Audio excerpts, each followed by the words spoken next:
Tired of ads barging into your favorite news podcasts? Good news. Ad-free listening is available on Amazon Music for all the music plus top podcasts included with your Prime membership. Stay up to date on everything newsworthy by downloading the Amazon Music app for free or go to amazon.com/news ad free. That's amazon.com/news ad free to catch up on the latest episodes without the ads. Ready to pop the question? The jewelers at BlueNile.com have got sparkle down to a science with beautiful lab-grown diamonds worthy of your most brilliant moments. Their lab-grown diamonds are independently graded and guaranteed identical to natural diamonds, and they're ready to ship to your door. Go to BlueNile.com and use promo code LISTEN to get $50 off your purchase of $500 or more. That's code LISTEN at BlueNile.com for $50 off. BlueNile.com, code LISTEN. Finding your perfect home was hard, but thanks to Burrow, furnishing it has never been easier. Burrow's easy-to-assemble modular sofas and sectionals are made from premium, durable materials, including stain and scratch-resistant fabrics. So they're not just comfortable and stylish, they're built to last. Plus, every single Burrow order ships free right to your door. Right now, get 15% off your first order at burrow.com/ACAST. That's 15% off at burrow.com/ACAST. I'm Flo. I'm part of the team behind the Power Test. And each week, the debrief is our listeners' chance to discuss everything about the latest show and look at where we go next to change Britain for the better. A bit like Love Island's After Sun or Big Brother's Little Brother, but instead of Fake Tan and the Diary Room, it's a bunch of political nerds basically just discussing the latest episode of the pod. We're live every Sunday at 7 p.m. on Spaces over at the Power Test on Twitter. Make sure you're subscribed to get a reminder and all the latest from the team and much more.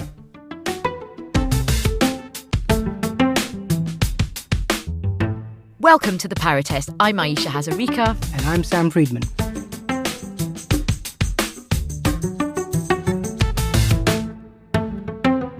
So Sam, since we last convened, you've been a right globetrotter. You've been a right Judith Chalmers. Tell us what you've been up to. Well, I'm not quite sure about that comparison, but I have been with my family in Italy. I was in Rome and I was in Naples, desperately trying to get my children to experience a bit of culture in between looks at their phones. But come on, Sam! You were probably the worst person on your phone. I'm a terrible example to them. We did manage to get them to look at some ruins, actual ruins, not just me. After a couple of glasses of wine, so yeah, we had a very nice time. And I was always a bit worried about this holiday because we booked it ages ago, and I kept thinking, please don't have a May election, please don't have a May election.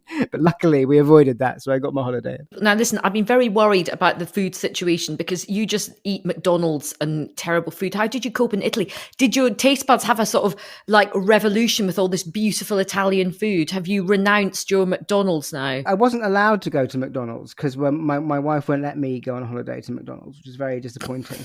I always like to try McDonald's in different countries because there's always exciting differences between them. Stay tuned for Sam's next book. We had to eat, like really great pastas and amazing Neapolitan pizza and that kind of stuff. I was really hard done by. The highlight for me was I'd never had before was sea urchin spaghetti, which I would strongly recommend to anybody if you're visiting Italy. And just when you think the Power Test could not get any more metropolitan elite. Yes, this is Liz Truss's enemies in full flow. Me sitting in the Italian coast eating sea urchin pasta. Like you people.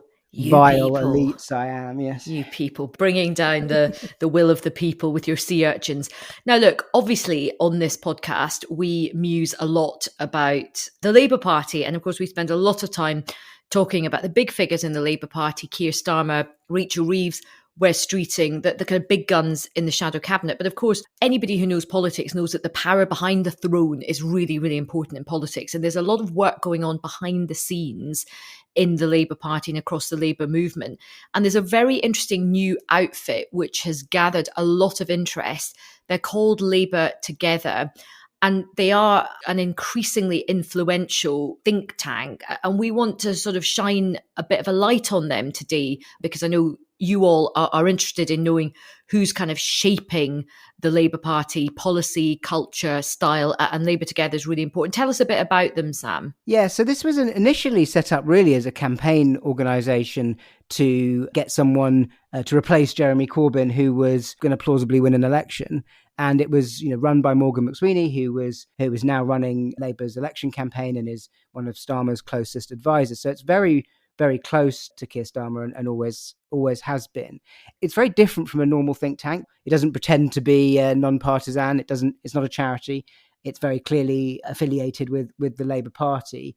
And it doesn't actually publish a lot of the work it does, because a lot of what they're doing is about sort of behind the scenes support for the development of Labour's manifesto and Labour's plans for government. So they can seem a little bit shadowy, and they pop up in the newspaper articles and columns every now and again. And I can imagine our listeners might have seen their name and think, who are these guys? They're really well resourced. They've got some really impressive people working for them, some of whom at least are likely to go and work for a Labour government. And a lot of the work they're doing, a lot of the ideas that they're having are really shaping Labour's messaging, the way they're talking, their sort of securonomics and security focus of a lot of their messaging as well. So understanding who Labour Together are, what they're doing, and how they're thinking about politics is going to be really important to understanding how Labour might sort of behave after an election.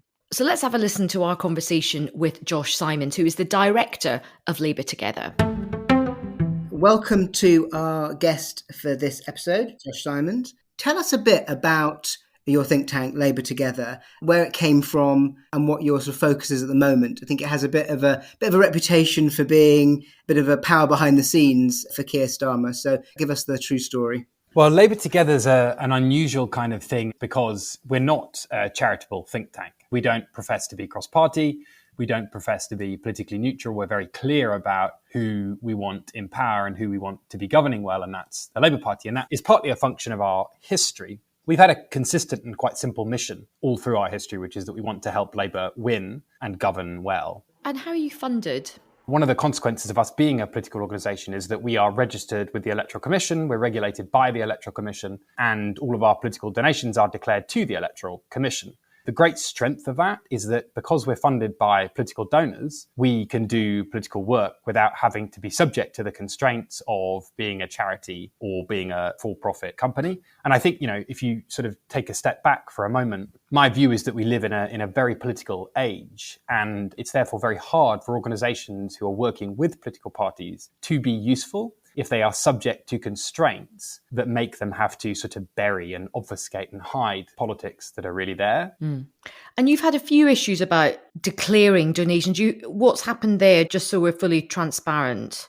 Well, the fine that we received from the Electoral Commission was relating to a period that was before I took over and well in the past. And, we actually notified the Electoral Commission of what we thought was a failure to declare. We were fined, that case was concluded, and, that's been that. What it did, though, was actually prompt us to ask the question, what kind of entity are we? And how can we be transparent about the kind of work that we're doing? So some of the procedures we have in place and some of the processes we have in place as a consequence of that have been incredibly useful and been productive in saying, you know what, we're going to take a different kind of approach here to most organisations in Britain. We're not going to try and pretend that we are neutral about who forms the next government. We're not going to show up to every party conference just to sort of do our pretend homework on looking cross-party. Actually, we're just going to be upfront and say, we believe that the Labour Party is the party that has working people's interests at its heart now, and therefore we're going to declare our donations to the Electoral Commission. I guess one of the sort of functions of you being this kind of different type of organisation that's more overtly political is that you have a similar tension to the one that Labour's dealing with at the moment, which is they're simultaneously trying to campaign to win an election and think about the right messaging to do that, and also think about governing after an election that they are likely to win. Those two things don't necessarily lead you to the same conclusions all the time. And in a lot of your work, you're trying to think about policy, but you're also trying to think about the messaging that goes with that policy and how you sell it to an electorate. How do you balance that tension in your work? The connection between those things, politics and policy, thinking about the tensions, the overlaps, how each informs the other, that is the productive space that makes, I hope, what we do, mostly in private, useful. The tension can be overdone a little bit because it's really about how your political incentives change at different political moments. So right now, this election will be a referendum on the government. That's a perfectly legitimate type of election to fight after 14 years. That will change very quickly because at that point, the electoral coalition that Labour will have, which to a large degree will be about Conservative 2019 voters either staying at home or registering their protest by voting for the Reform Party, Labour will then have to bind and unify its own electoral coalition rather than benefiting from the complete implosion of their opponents.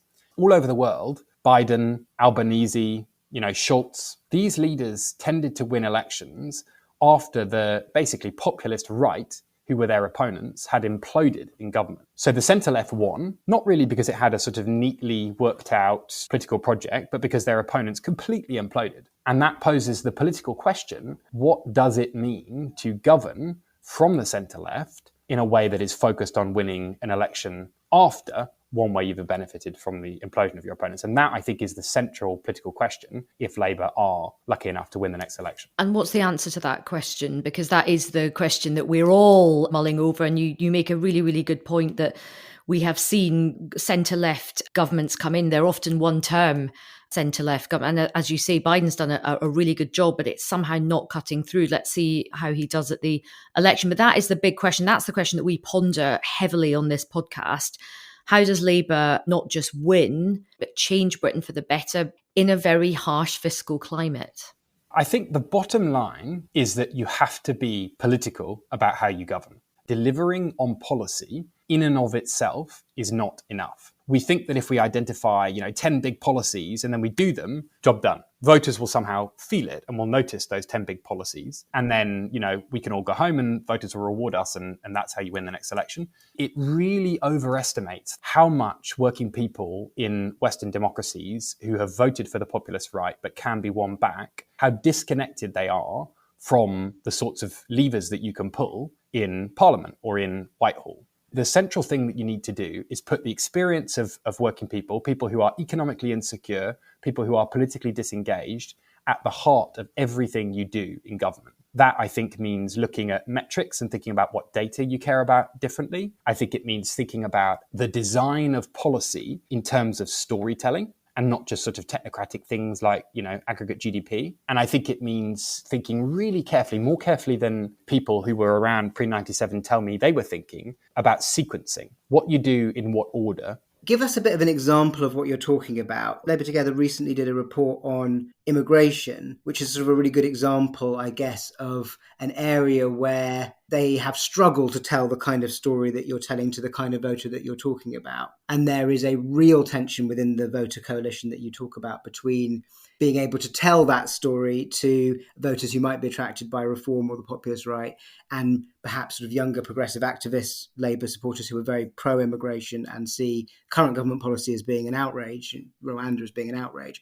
Tell us a bit about how your report tried to find a way through that, I guess. In some ways, the language of finding a way through is part of where we need to start and kind of pause and think about if that's what we really want to do when it comes to something like migration.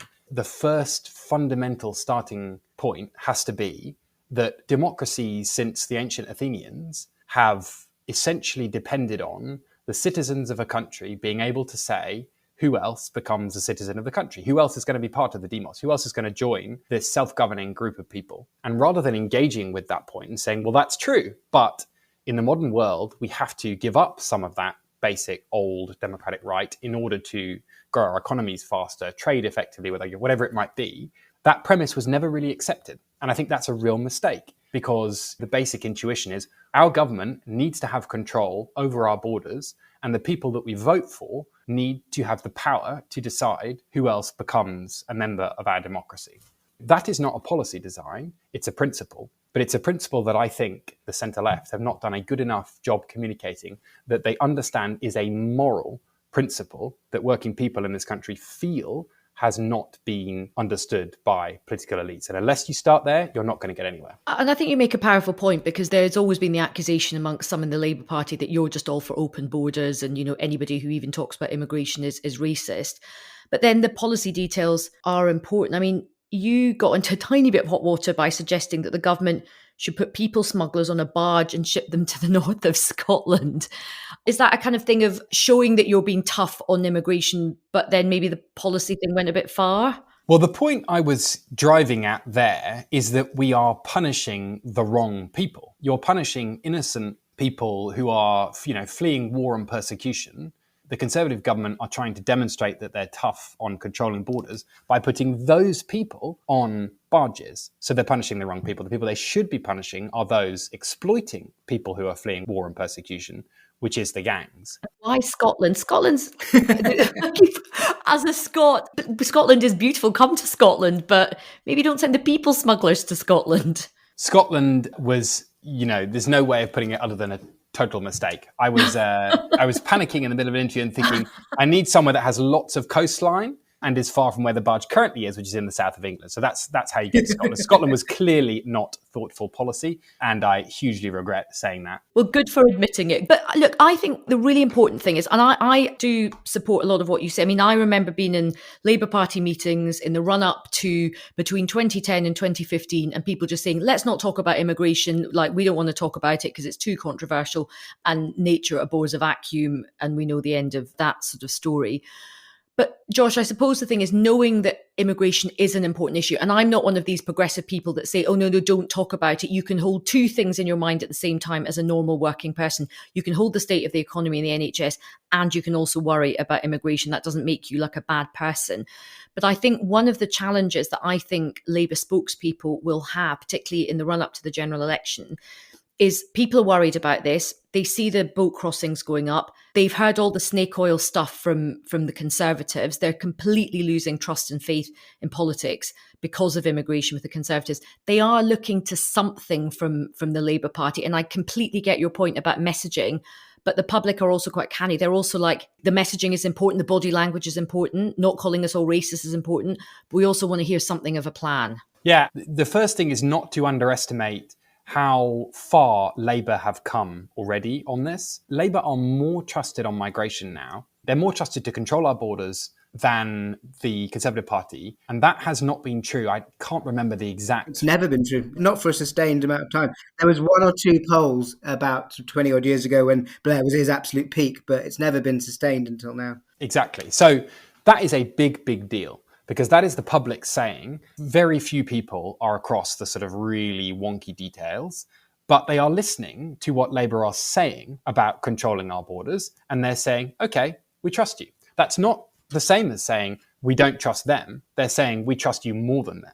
But I guess once Labour are in government, even if they are able to do a better job at managing the borders than the current government, they're not going to be able to completely end the flow of immigration into the UK. And almost whatever the level is, you're going to have parties like Reform, people like Nigel Farage saying it's far too many people coming in.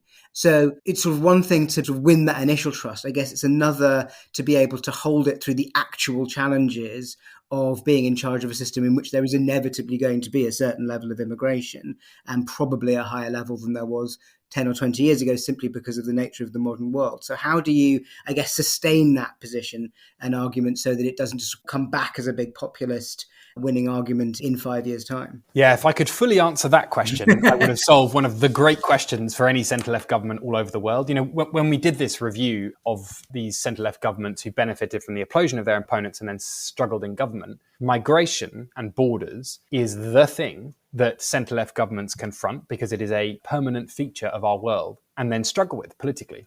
One of the reasons why I'm a bit obsessed with the citizenship agenda is because it has clarity and simplicity. You are or you are not a citizen of a country. And one of the problems in this country, I think, is that the status of those who live in this country and their relationship to voting, to paying taxes, to working is very complicated, and there are many versions of how all of those things fit together. And I really think that a lot of trust can be won by simplifying who gets to become a citizen, how, and what their obligations are, both while they're a citizen and before they're a citizen. The other thing I would say is that, to Ayesha's question before as well, we can't duck the underlying question here, which is about the future shape of the British economy. And right now, our economy grows essentially because our population grows. GDP per capita, is not meaningfully changing, even as the size of our economy is growing. We might be fine with that. Bigger economies, bigger populations, there are all sorts of benefits to that. Bigger tax take, more sort of geopolitical power. So there's all sorts of reasons why we might want to keep that model.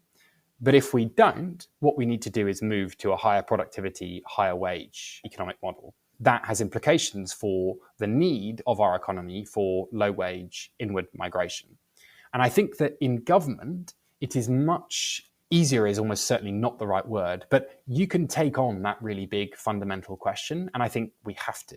Essentially leveling with the public and saying, we have a choice about the economic model we build. It's not at our fingertips, but we can take steps to shift model if that's what we want. This is what that looks like, and this is the implications for migration. And look, I think that is absolutely the big challenge. It is for the next Labour government, or whoever wins the next election, and this is what Brexit was meant to have delivered. It's shaping what you want the economy and the society to look like.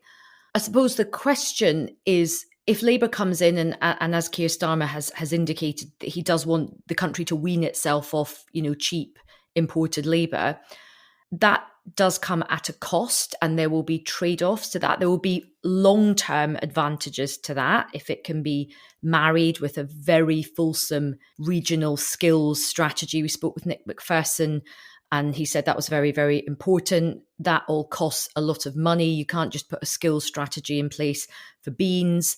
But in the short term, there will be some pain, a bit like the reality after Brexit. There will be some pain if you're going to constrict immigration, things like the care sector, agriculture, hospitality.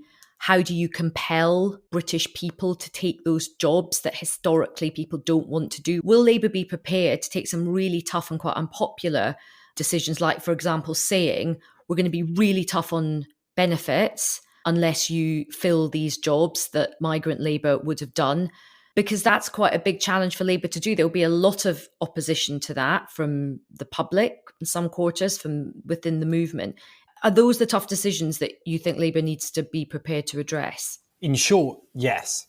The success of a Labour government, if Labour win, depends on making those choices, in a nutshell. And, when we've looked at centre-left governments around the world who've really struggled, it's often because, for one reason or another, they have not been willing to confront and make and then communicate those choices.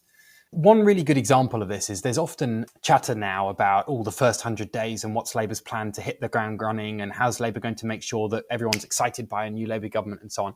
Some of that conversation, I think, is at slight risk of distracting from Labour's capacity to lay the groundwork for those kinds of tough choices. After the 2010 election, what the Conservative Party did was blame a global financial crisis on the Labour Party. That was their story for I don't know how many years. Still is. Right. And I think that in some ways, the early phase of the next Labour government has to not be about the Labour Party and not be about the Labour government in some ways. And it has to be about, the state of the country. It has to be about why the country's in the mess that it's in.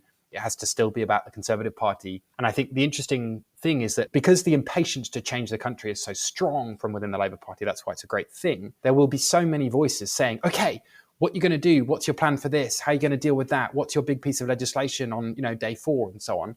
And actually the focus needs to be, in terms of storytelling, on explaining just how bad the state of our country is in a whole number of myriad different ways. Josh, I totally agree that Labour has to. And to be fair, Labour has been doing that. I think one of the reasons why Labour has been doing very, very well is, yes, the Tories are completely imploding and things are going very badly in the country.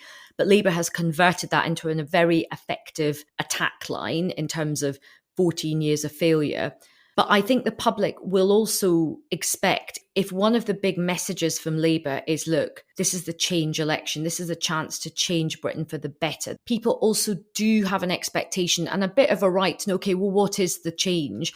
And I think where the difficulty is, and I suppose this is the stuff you're wrestling with, is there is going to be a really big yearning from the public to feel optimistic. They've had so much misery. Everything has been ground down. Broken Britain is like a lived experience for people around the country.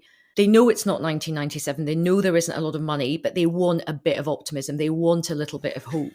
The short answer, I think, to your question is, it's not so much a balance as a process and a sequence of moving from it's tough, it's all their fault, to here's our solution to these problems. That's a journey that you have to go on, together as a country, in a sense. And Keir Starmer's job is to take the country on that journey and not just jump from it's all crap to here's what we're going to do about it. Don't worry, life's going to be better.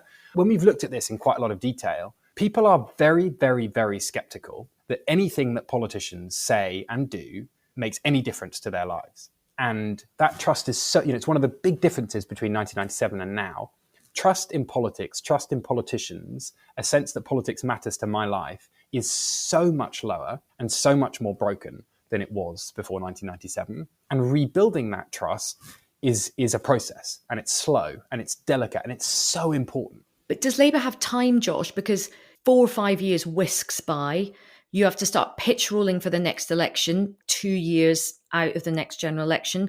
The Scottish elections, our friends in Scotland, where we're not sending the people smugglers to, they're going to have Holyrood elections coming up soon. The Labour government will have to have shown some kind of delivery. But I get your point about the 100 days, and it is a bit of a trite, it's a bit of a cliche that the idea you're going to like change Britain in 100 days is just naive. But there, people are going to start looking at the clock and the calendar and going, hang on a minute, what's going on? We need to see something happening. Put it this way, I think we're far more likely to win the election after next if we over-deliver and under-promise than if we over-promise and under-deliver. I want to change tack a bit and talk about the team of people who'll be trying to do what you're describing and deal with some of these massive challenges.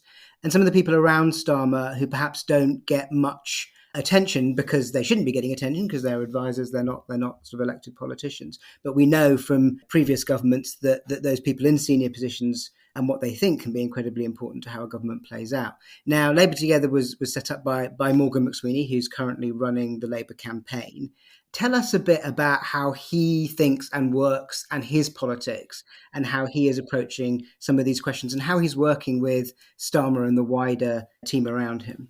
Well, we as an organisation work closely with most of the senior figures around Keir and in the Labour Party, Morgan being one of the most important ones when it comes to the next election. One of the interesting things about Morgan's history is that he cut his teeth, and to some extent this is true of Keir too, fighting populists on the left and on the right. Barking and Dagenham fighting the BNP, the Corbynite hard left within the Labour Party. You often hear Keir talk about the politics of power and not protest. What does that mean? It means what I will never be is a populist. And what do I mean by a populist? A populist is somebody who takes seriously grievances, anxieties, an actual failure to deliver for working people for a very long time, takes seriously that problem, and then promises things that are never going to solve that problem and doesn't take seriously actually solving that problem. Keir and Morgan hate that, and both have seen up close what it means to be a kind of populist on the left and the right who doesn't actually care about fixing the problems that they use politically. So I think it's quite an interesting thing that background of fighting and beating populism and hating, frankly, how a certain kind of populism sells working people down the river is a big part of the kind of skills and temperament that might be needed after the next election if the Conservatives lose and then, implode inwards and move to the right. I guess one of the most intriguing tensions I find about Starmer himself and some of the people around him is that, what you're saying is clearly true. He has almost this kind of anti-politics view of things in that he sort of hates a lot of the tricks and noise around politics and the triviality of it. And he very clearly genuinely was very angry at Boris Johnson and the way he was sort of behaving and the way he sort of made promises he couldn't hope to keep. At the same time, they have used some of those political tricks themselves in order to fight those people. So there's a sort of question of sort of how do you reconcile sort of Starmer's kind of seriousness in a way and his sort of institutionalist mindset, almost a civil service way of thinking on one side, and a kind of political ruthlessness on the other side that he's shown and he's had to show in order to get to the position that he's in. And how do you sort of balance those two sides of him in a way that seem in contradiction with each other almost? I don't think that we should allow ourselves to think that ruthlessness is a virtue of populists in politics and only populists. You can be ruthless and responsible in politics. In fact, you should be, both of those things. They are both virtues that successful political leaders will need. If Keir can continue to display both of those virtues, we may well be in for a great prime minister if Keir wins the next election.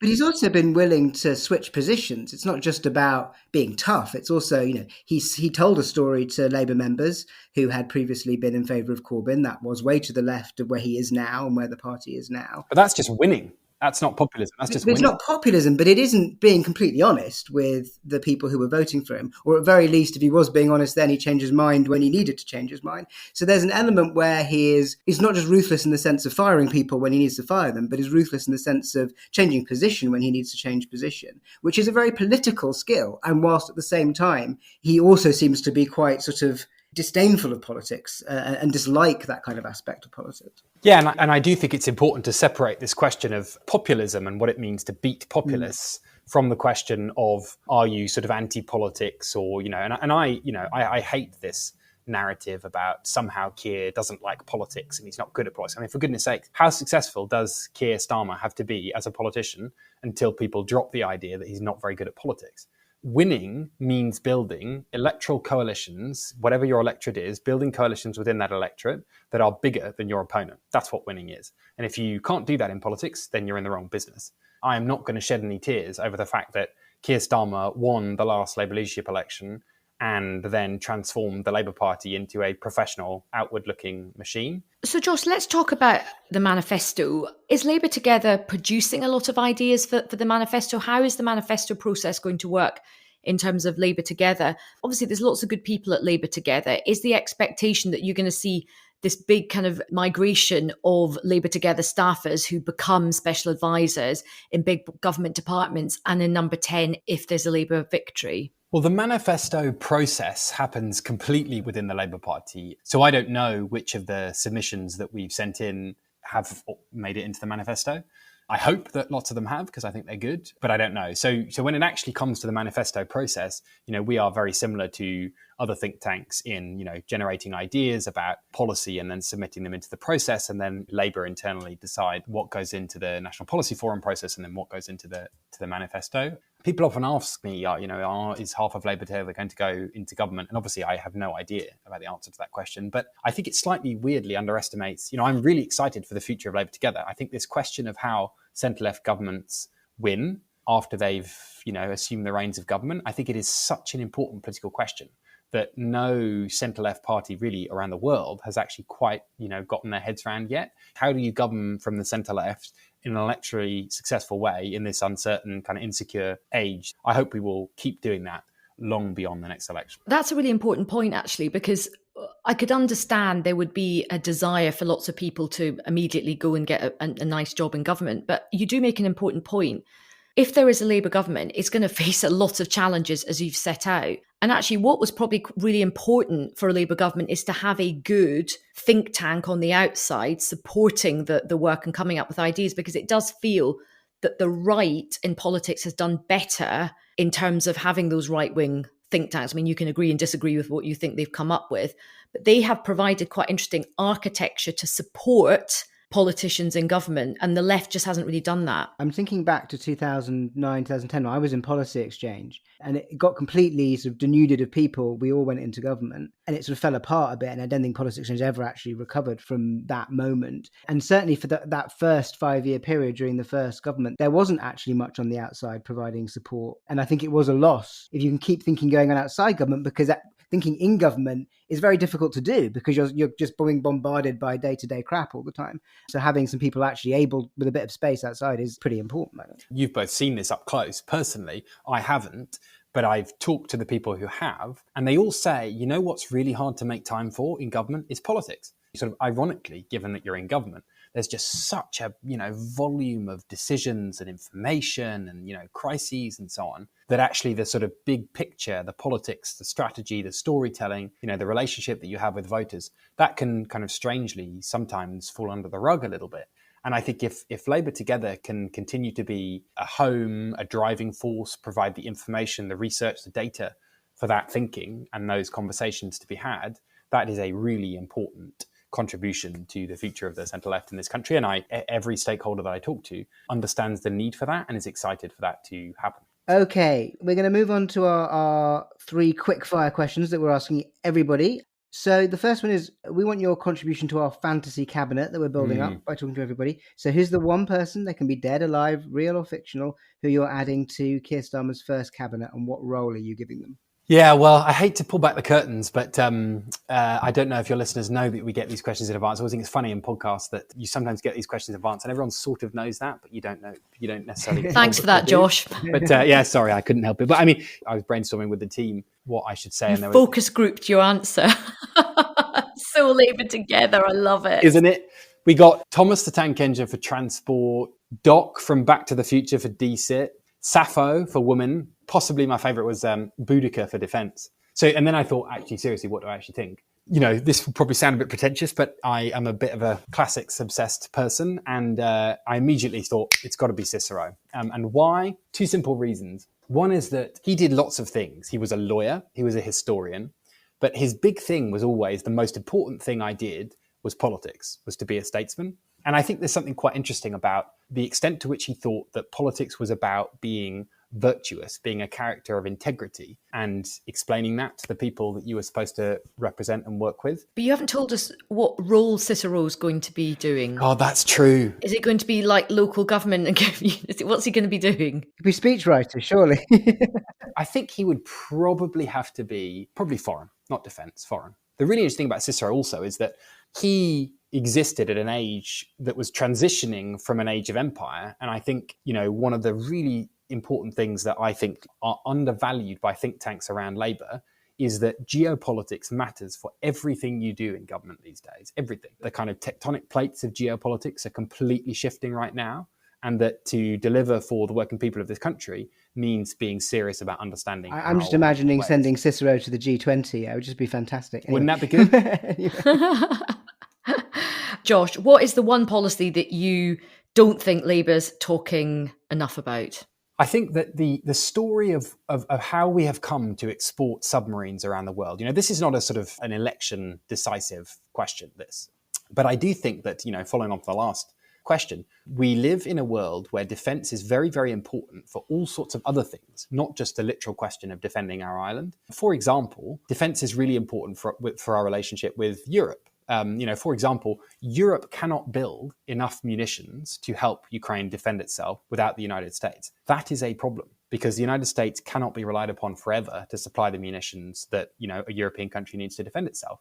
And we have this great story of, in Labour, actually, not just Britain, but Labour. We said in the last Labour government, you know what, we're going to build submarines in Britain. And then we invested in the, technologies, the spaces, we, rebuilt Barrow, and then we started doing that. And then the coalition government said, you know what, this is too good to lose and to cut, so they didn't. And then in AUKUS, we said, we're essentially going to export submarines all over the world. And that is a great story, I think, of, how a serious strategic look at where the UK can have distinctive strengths and then a sustained long-term investment in those strengths can actually reap very, very long-term rewards that are vital for the kind of geopolitical position of our country. The final question. What's the test you'd set Keir Starmer's Labour to show that it's in power to change Britain for the better?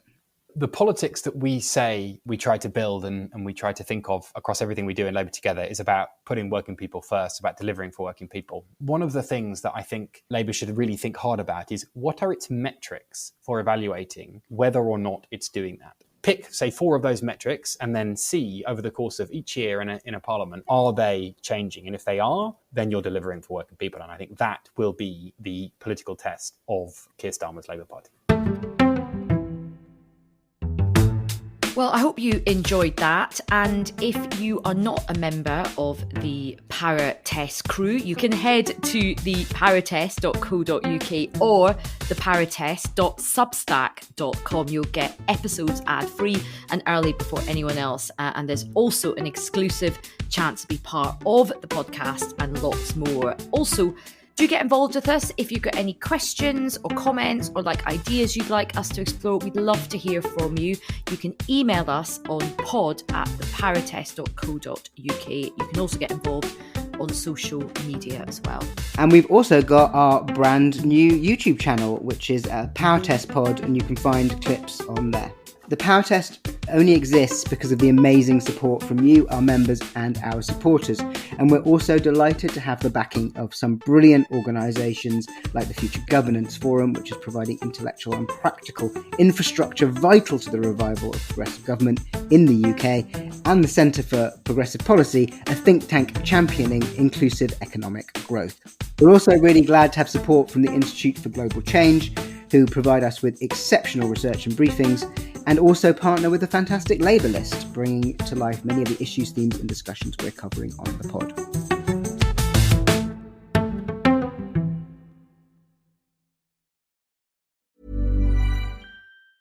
Tired of ads barging into your favorite news podcasts?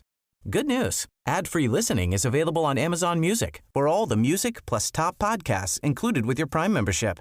Stay up to date on everything newsworthy by downloading the Amazon Music app for free or go to amazon.com/news ad free. That's amazon.com/news ad free to catch up on the latest episodes without the ads. Even when we're on a budget, we still deserve nice things. Quince is a place to scoop up stunning high-end goods for 50 to 80% less than similar brands. They have buttery soft cashmere sweaters starting at $50, luxurious Italian leather bags, and so much more. Plus, Quince only works with factories that use safe, ethical, and responsible manufacturing. Get the high-end goods you'll love without the high price tag with Quince. Go to quince.com/style for free shipping and 365-day returns. Need new glasses or want a fresh new style? Warby Parker has you covered. Glasses start at just $95, including anti-reflective, scratch-resistant prescription lenses that block 100% of UV rays. Every frame's designed in-house with a huge selection of styles for every face shape. And with Warby Parker's free home try-on program, you can order 5 pairs to try at home for free. Shipping is free both ways, too. Go to warbyparker.com/covered to try 5 pairs of frames at home for free. warbyparker.com/covered.